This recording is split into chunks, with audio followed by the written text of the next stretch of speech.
Have you ever noticed that when you think remote learning is going to be a walk in the park, you quickly realize it's not as easy as you thought? Well, that's what the Loud siblings found out in the episode I'm going to talk about today. So join me as I, SteamTeamRedubUK, CC Trainor-Ling, bring you another retro review from past seasons of the Loud House. Cue the intro!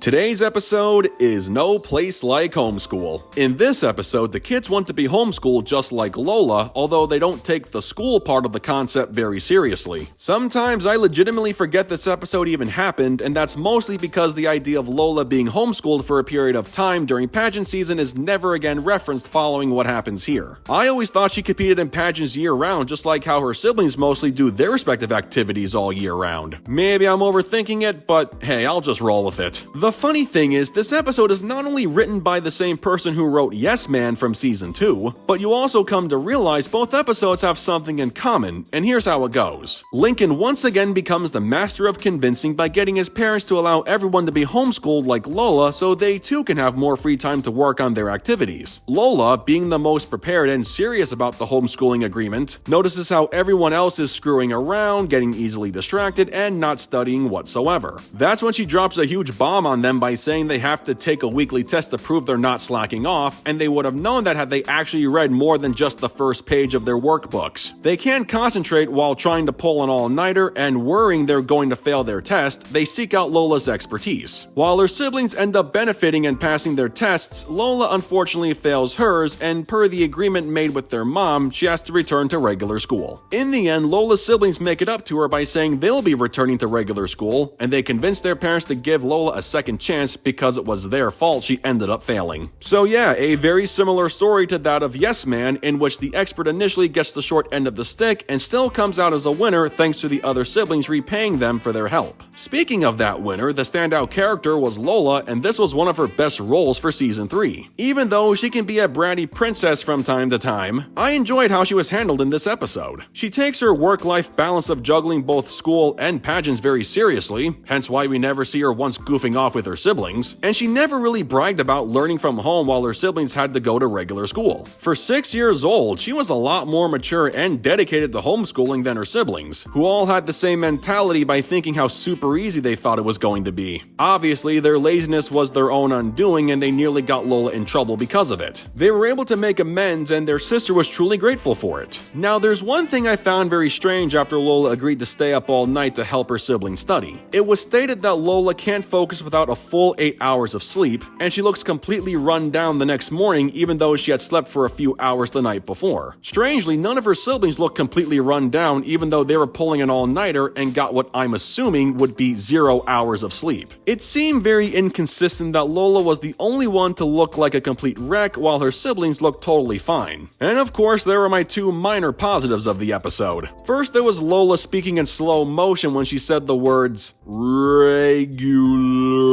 school.